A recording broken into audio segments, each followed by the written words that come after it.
Since Moses came down from Mount Sinai, there hasn't been such a fuss and a hoo-ha about tablets as we've seen following the launch of the Apple iPad.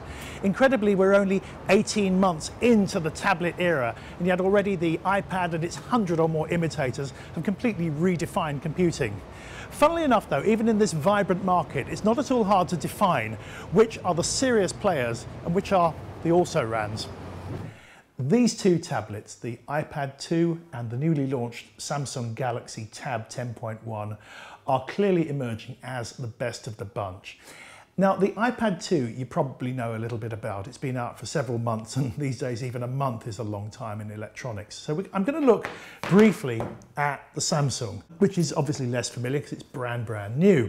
Now, I could name 10 things about this tab which are actually superior to the iPad 2. The screen is brighter and clearer, the battery life is better, it's actually thinner and lighter.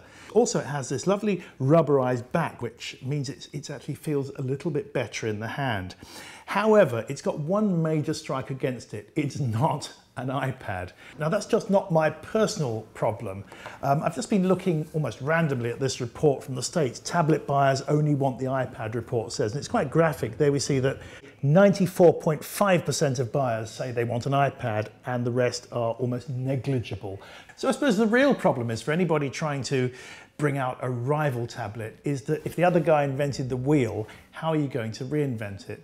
So iPad is for the moment king, and the king app on the iPad is the magazine and newspaper app. This is how I've been saying it for years, other people have been saying it for years. We're going to consume most of our printed media on one of these within a few months or years.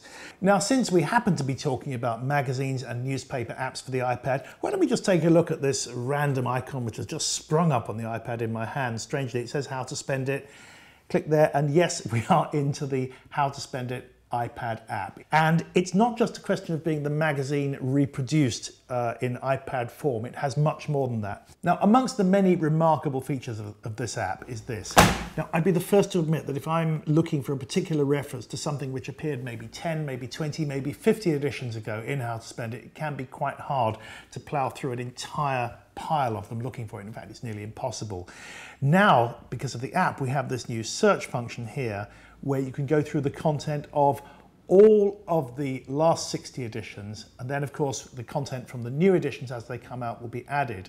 So every time you go into the app, it will be updating not only with new material but new back issues going right the way back, nearly 2 years of content all there. It's quite a remarkable event. It's the beginning of a completely searchable luxury archive, the like of which there's never really been. Now, another advantage of searchability is this. This is the gift guide, and this is exclusive, doesn't appear in the magazine. And if you're like me and you're a bit clueless about how to buy gifts and what to buy, you can go by category, you can go for him and her stuff, you can go for the time it appeared and the price you're buying at.